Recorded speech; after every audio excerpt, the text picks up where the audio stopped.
Come on in, everyone. Come on in because we are here for Love During Lockup, Love After Lockup, Season 5, Episode 29. They calling this Rescue Me from the Castle. Who said it?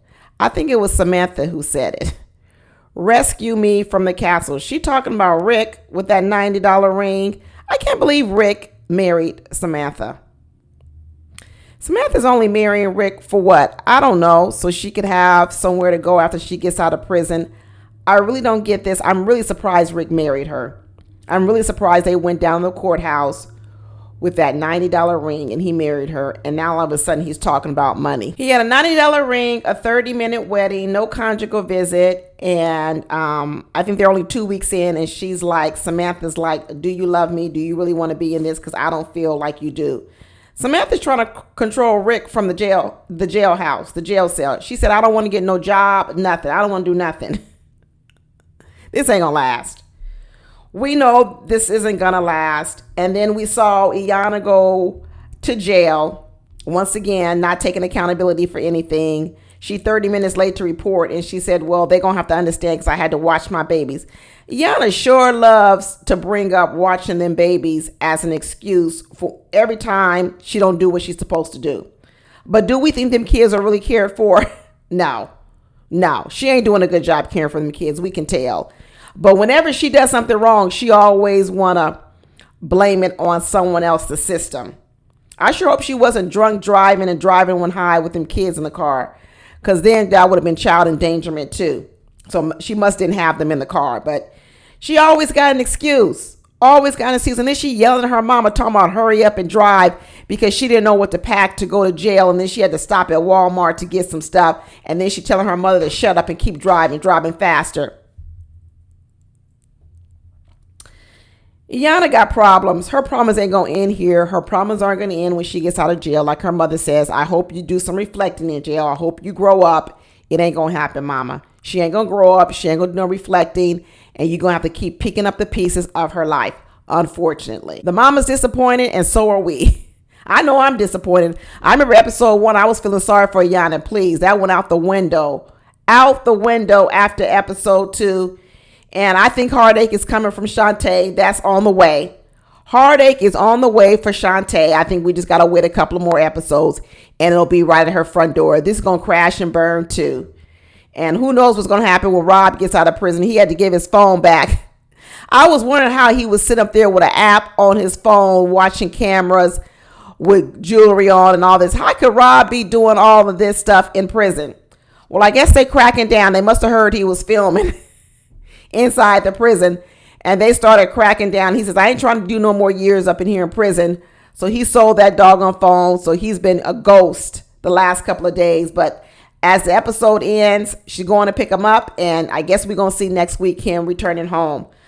Joey is waking up when it comes to Michael. Maybe it took his mama getting sick for him to realize how life should be spent. And life should not be spent trying to date an inmate waiting for him to get out of jail. So it looks like Joey is finally waking up. I'm here for it.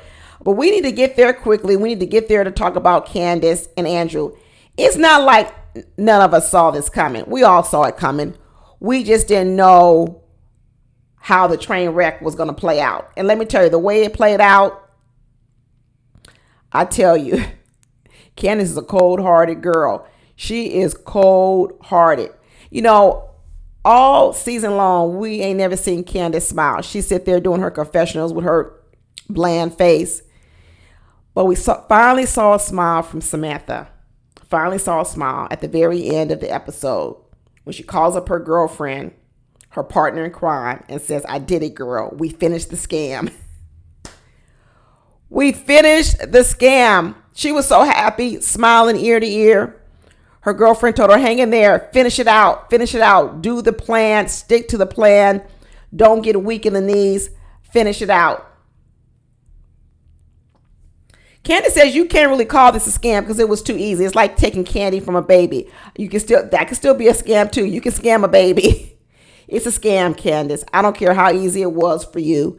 I don't care that he's a grown man. It was a scam. It was a scam. And she knew it. And she said, you know what? I'm going to do what I need to do to take care of myself. I like nice things. And so if he wants to give me stuff like this, 9 prisoners out of 10 are going to do what I did. Exactly. That means you're not reformed. That means you think like a criminal, you act like a criminal, which means you're still a criminal because you just said 9 out of 10 inmates are going to do this. That's right. Which means you're not reformed, which means you don't need custody of your child. Sorry, it works both ways. You can in one way go in front of a judge and start saying, I now deserve custody of my child because I'm reformed, I've served my time, but then sit over here and say, I think just like criminals. You think just like criminals and scammers. Then you're not reformed. You just waiting on your next scam, your next burglary. And this one here, you know what? Candace, I don't know how many years she did in jail, prison, wherever she was, but she couldn't last 24 hours with Andrew. She did all that time in jail, but when she got out of prison and jail and she was with Andrew, she was triggered within 24 hours. Now, Andrew's clingy. We all know that. But isn't it something that hard time is easier than spending 24 hours with Andrew? This woman, I got tired of her saying all episode long how she was triggered. She's triggered. She's triggered. We knew it was fake a long time ago, but I got tired of her. I was really glad she finally just confessed and cut him loose. Cut him loose. Like this backdrop behind me, money burning. Money burning. Candace was not only not in love with Andrew, she didn't even want Andrew to touch her. Every time he tried to touch her hand, she looked like she was gonna throw up. She didn't want him to touch her. She barely wanted him to say anything. She didn't want him around. She was bidding her time. And like I said, she couldn't even last 24 hours with Andrew. Not even 24 hours. She did this scam the whole time, took this man for all this money. And I hope this is a lesson to Andrew. I hope it's a lesson. He spent a lot of money on this woman, $15,000, and was willing to spend even more. And this is the part that got me. When she broke up with him, she said, do you want your ring back? I was like, Andrew, get your ring back. He said, no, you can keep it. She was like, okay. She was like, okay, I'll keep it. You know, she right down to the pawn shop probably 2 hours later, pawning that ring. And then when she broke up with him, she said, you know what, if you want to keep the truck, if I want to keep the truck, what she thinks she going to do? What she thinks she going to really scam it to that degree? She going to live up in the apartment. She was like, well, if you want to keep the apartment, if you want to take the apartment back and you want to take the truck back, if, girl, what do you think there's a possibility that you would break up, you keep the ring, the apartment, and the truck? This girl, you know, karma is a bitch. Whatever you believe in, whether you believe in karma, whether you believe in hell, whatever you believe in, I believe that's where it's going to happen to Candace.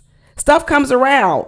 Stuff does come around. You ever been done so wrong by a person the way Candace has done Andrew wrong? But you know you don't have no recourse. You can't get back at them because whatever you're thinking about doing to get back at them is illegal. You know it's illegal. You're like, oh, I could think of some things I could do to the person, but everything I can think of is illegal. So in the end, you don't end up doing nothing. You end up taking it up the butt. And all you have to do hope for is that, you know what? All I have to hope for is that they'll get theirs later. That God will prepare a table before thine own enemies, that they will get theirs in the end. And that's all Andrew can hope for, is that in the end, Candace will get hers. Candace gonna get hers. Candace said it was easier being in prison than living outside of prison. She goes, in prison, everybody did everything for me. I didn't have to do nothing. Outside of prison, I got to do all this stuff by myself.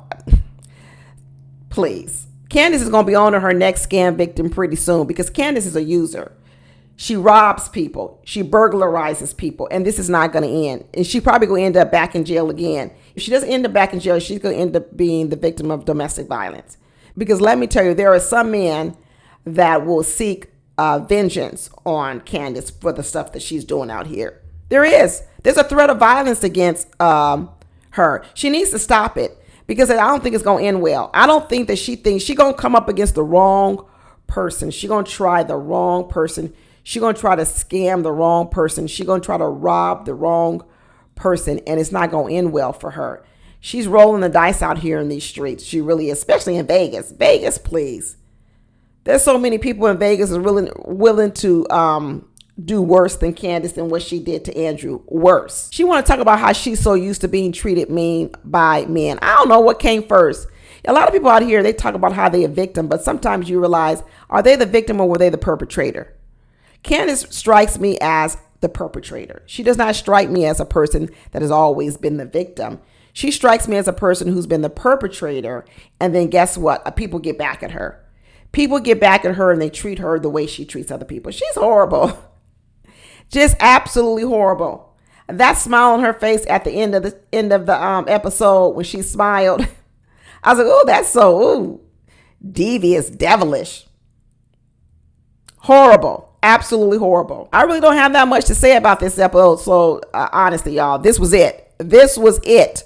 This is all I got. I just want to see a Rob come home, because all I need to see is about 24, 36, 48 hours with him in the house when he told them kids they can't eat on that couch.